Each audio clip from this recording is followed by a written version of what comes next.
Hey everyone, Mr. Wineland here, going over section 2 of chapter 16, talking about the war in Europe and what occurred. We have been talking about Hitler and his plan to take over or reclaim land that had once been a part of Germany. We see that he starts to work out some deals with his advisors. And November 5th of 1937, he's talking with his advisors about where their steps are to move forward in capturing some land from their neighbors. And we see that his plan was to absorb Austria and Czechoslovakia into the Third Reich. Some of his advisors were a little bit concerned about that because he would be provoking a war. And he basically said the German question can be solved by only the means of force, and this is never without risk. And so, in Hitler's mind, it didn't matter. He wanted to keep moving forward. And we see that Austria was Hitler's first target. The Paris Peace Conference following World War I basically created Austria, taking a chunk out of the Austrian-Hungary Empire, which was neighbors to Germany, and that chunk became Austria, and then parts of that came Czechoslovakia and other parts of Europe, and so the majority of Austria's 6 million people were Germans who favored unification of Germany. So it really wasn't too much of a problem for him to annex Austria. However, there were some Austrians who were very disturbed by this move, but really didn't challenge it. And so on March 12th, 1938, German troops marched into Austria unopposed that day, and the German announced that this Anschluss, which was the union with Austria, was complete, and the United States did nothing to stop this. Again, this is during the time where FDR is still trying to play the isolationist card. He's not trying to upset anybody. He doesn't want to kind of put themselves in a bad situation. We do see that Austria and Czechoslovakia would both fall. We see Hitler then turned to Czechoslovakia, who had 3 million German-speaking people who lived in the western border of the regions of Czechoslovakia. It was the Sudetenland, and the mountainous region formed Czechoslovakia's main defense against the German attack. Hitler wanted to annex Czechoslovakia in order to provide more living space, expansionism, to control important, as well as control many natural resources. Hitler charged that the Czechs were abusing the Sudeten Germans, and he began a mass of troops on the Czech border. And we see earlier in the crisis, both France and Great Britain promised to protect the Czechoslovakia. And when war seemed inevitable, Hitler invited French Premier Edward Daladier and British Prime Minister Neville Chamberlain to meet in Munich to kind of discuss some things. And the idea was to basically tell Hitler, hey, you can't do this. You shouldn't do this. And we do not want to have to go to war, but if we have to, we will. But on September 30th, 1938, they signed the Munich Agreement, which turned the Sudetenland over to Germany and not the whole of Czechoslovakia. And they were able to do this without a single shot. And Chamberlain returned home, basically proclaiming to the people, like, hey, we were able to work out peace with honor, and I believe it is peace in our time. But the problem is Chamberlain at this point is kind of very passive with Hitler. He's definitely not strong enough to or wanting to take on Hitler. And there's a lot of critics of Chamberlain and his performance and what he was doing. And so again, in the parliament system, you can do a vote of no confidence like that. It's a little harder in the United States. Filing impeachment papers, you really have to have, one, you got to know how to write the papers, and two, you got to have a really distinctive charge that's going to pass in a resolution. And ultimately, what happens is, but in Britain it's a little bit different. They've any sort of, I'm just joking here, but if you don't like peanut butter or creamy peanut butter, they probably challenge you on that. I'm just kidding, but no, it's basically, look, I mean, if they feel like that you are not confident in that position, they can challenge you and have you removed if they have the votes to do it. So we see Chamberlain's satisfaction was not shared with others by Winston Churchill. Winston Churchill view of the whole signing of the Munich Agreement, Daladier and Chamberlain had adopted a shameful policy in his mind of appeasement, meaning giving up principles that pacify an aggressor. Basically, we recognize that the bully is in the room. Instead of stepping up to the bully and saying, "I am not doing your homework," even though there might be a risk that you might have to do conflict and that you might get hurt, you decided to give the bully to do his bully's work or bidding, whatever. And that's where Winston Churchill is like, nope, this is wrong. And you have to understand, Winston Churchill has had a history in politics. He knows, and he's also been involved in war with World War I. He's made mistakes. He's seen mistakes made. And so he sees this mistake being made by Chamberlain, and he's calling him out on it. And he's realizing, hey, no, we are strong enough to take on Hitler. We should have stepped up and said no, and we didn't. And as Churchill bluntly put it, Britain and France had to choose between war and dishonor. They chose dishonor, and they will have war. So basically what he was saying is, yeah, war may have been inevitable, that we would have gone to war, but we would have had our honor with it. Nonetheless, the House of Commons approved Chamberlain's policy towards Germany, and Churchill responded with a warning, basically saying, just watch and wait for Hitler, and this will ultimately bite Chamberlain you know where. As Churchill had warned, Hitler did not finish expanding the Third Reich, even though he had told Chamberlain, oh, it's just this little piece that we want. On March 15, 1939, German troops poured into what remained Czechoslovakia. By nightfall, he gloated Czechoslovakia has ceased to exist. And at that point, Chamberlain realized, oh, crud. And so after that, the German dictator turned his attention to Poland, which he wanted to take over much of the German part of the territory. In 1939, Hitler began his routine charging the Germans in Poland, charging that the Germans in Poland were mistreated by the Poles and needed his protection. So that was kind of a lame excuse, like, we have to go help our people. Really, he just wanted to expand into Poland. So some of the people thought at this time Hitler must be bluffing, thinking an attack on Poland might actually bring conflict between the Soviet Union, Poland's eastern neighbor. At the same time, such an attack would also draw France and Britain, both of whom had promised military aid to Poland. As a result, it would be a two-front war, which had exhausted Germany back in World War I. That was one of the reasons why Germany ultimately surrendered, is that they were getting hit on both sides and many fronts, and they couldn't take it. And so we see tensions rose over Poland. Stalin was very surprised. Stalin surprised everyone by signing an agreement, a non-aggressive pact with Hitler. On August 23rd, 1939, the fascist Germany and communist Russia now committed never to attack each other. And then Germany and Soviet Union also signed a second secret pact agreeing to divide Poland between them.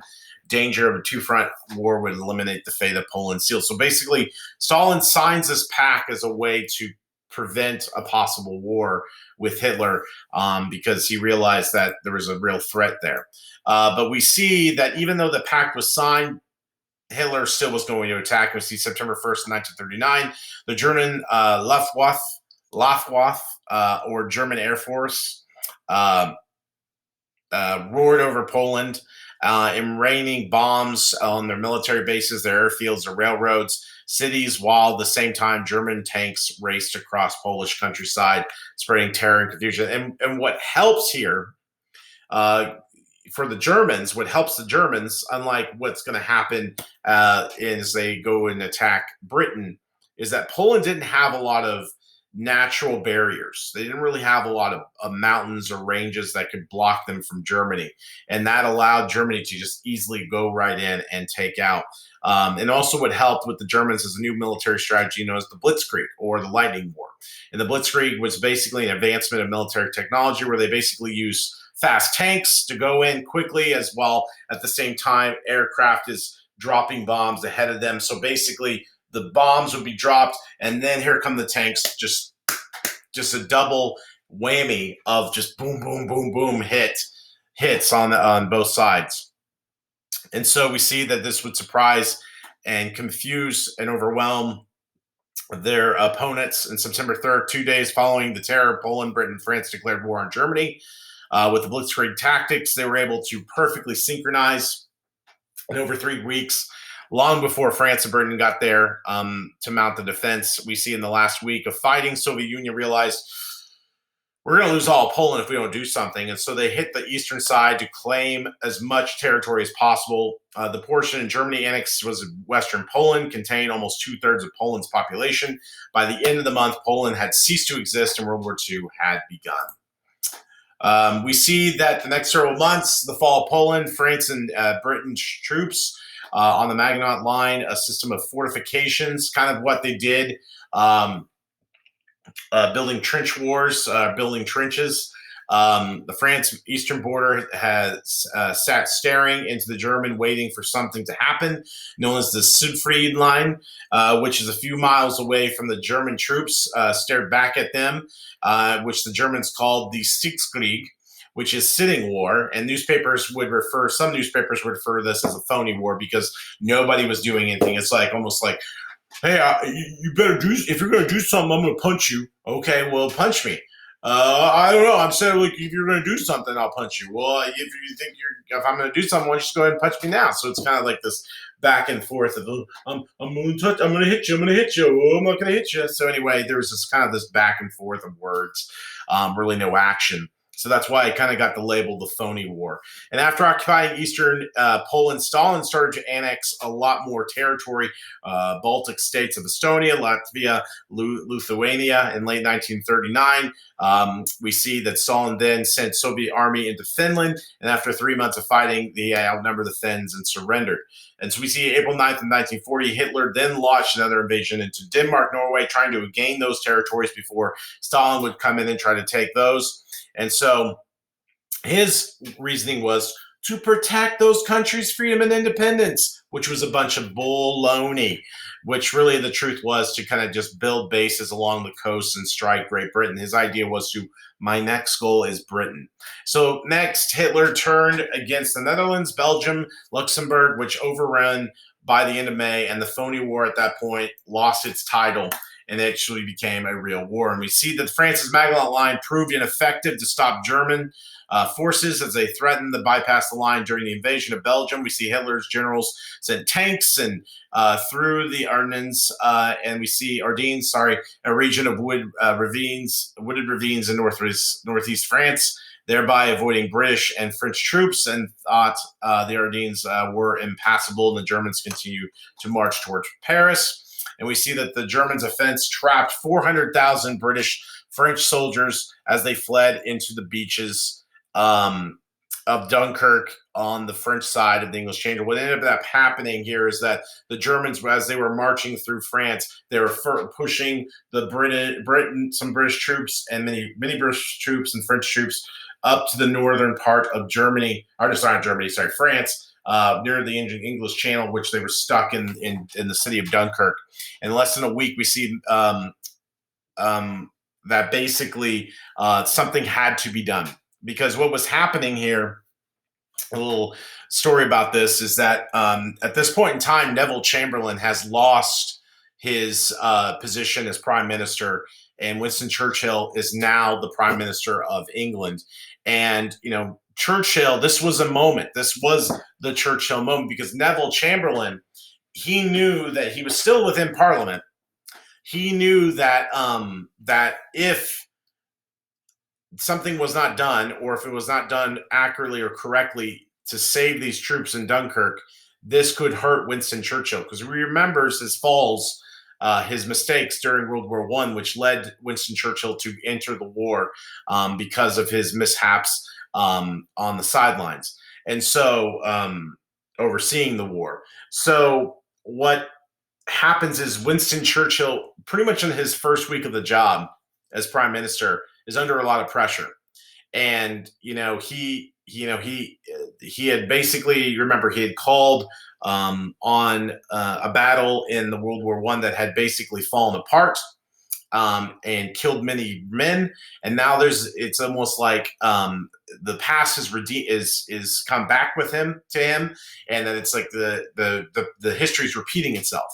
But what really happened is this is an opportunity for redemption. That okay, yeah, I made a mistake that cost men's lives back in World War One, but this is my moment in World War Two to fix this and to save these men and save the British military, because we're talking about 400,000 British soldiers trapped. And sorry, up to about 400,000 soldiers, mostly British, trapped in Dunkirk. And so what ends up happening is that they realize they can't send their navy. Their navy's too big. They're just almost like floating targets. So and the German aircraft is basically bombing and destroying things along the English Channel. And then also their air force can only do so much to give them cover. So what they ends up happening is they come up with a plan where they call on the citizens of Britain to basically gather your boats, a sailboat, a tugboat, any sort of boat, and send these vessels into Dunkirk, which were small enough and fast enough to get in quickly, pick up the soldiers off the beach, and get them back. And so we see 800 vessels in all ferried down to Dunkirk along the English Channel. 330,000 British, French, and Belgian troops were safely brought across to the English Channel. The army was saved, the military was saved that day, and which allowed Britain in the future to plan or to help fight in World War II. So it was a success for Winston Churchill and a big moment, as he called our darkest hour at that point in time.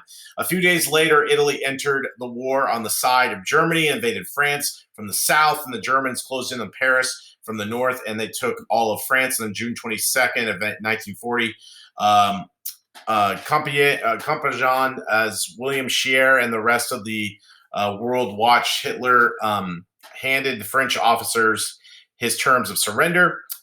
Germans would occupy the northern part of France, and Nazi-controlled puppet government headed by Marshal Philippe Pétain would be set up at the Vichy in southern France. And after the France fell, a French general named Charles de Gaulle fled to England, where he set up a government in exile and proclaimed definitely that France has lost a battle, but France has not lost the war.